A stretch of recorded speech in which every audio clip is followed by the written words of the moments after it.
আচ্ছা, আমরা অনেকে গাড়ি স্টার্ট দেওয়ার সময় কি করি, গাড়ি স্টার্ট হওয়ার পরেও চাবি ধরে রাখি 2 সেকেন্ড 3 সেকেন্ড 1 সেকেন্ড হলেও ধরে রাখি।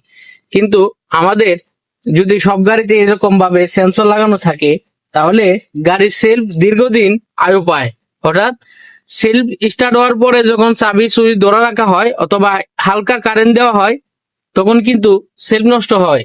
কিভাবে কারেন্ট যায় সেলফ স্টার্ট করার পরে? দেখুন, এই যে এটা চাবি, আমি এই চাবিটা আপনাদেরকে একটু দেখাই।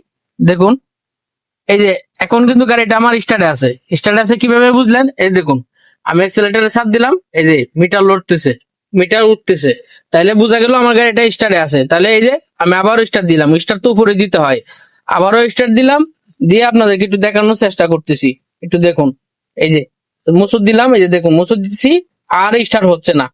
স্টার্ট কিন্তু দেওয়া, এবার কিন্তু বন্ধ হয়ে গেছে, এবার কিন্তু বন্ধ হয়ে গেছে। দেখুন এই যে খাটা ডাউন হয়ে গেছে। এ- এবার দেখুন আবার স্টার্ট দিলাম, এই চাবি দিলাম, সাথে সাথে কিন্তু স্টার্ট হবে না। চাবি দেওয়ার সাথে সাথে স্টার্ট হবে না, কয়েক সেকেন্ড দেরি হবে। হঠাৎ কারেন্ট গাড়িতে সমানভাবে সব জায়গায় পৌঁছানোর পর অটোমেটিক ভাবে চাবি চাবি মুছে দিলে স্টার্ট হবে।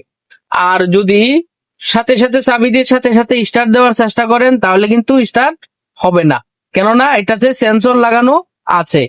তাই এই যে এখন স্টার্ট, আমি আবারও স্টার্ট দিতেছি, আর কিন্তু স্টার্ট হচ্ছে না। এই দেখুন মিটার উঠে আছে।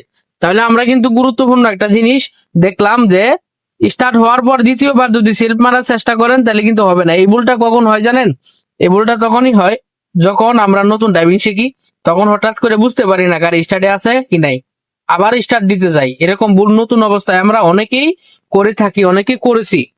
তো আজকে হয়তো এরকম ভালো কিছু শিখতে পারছি।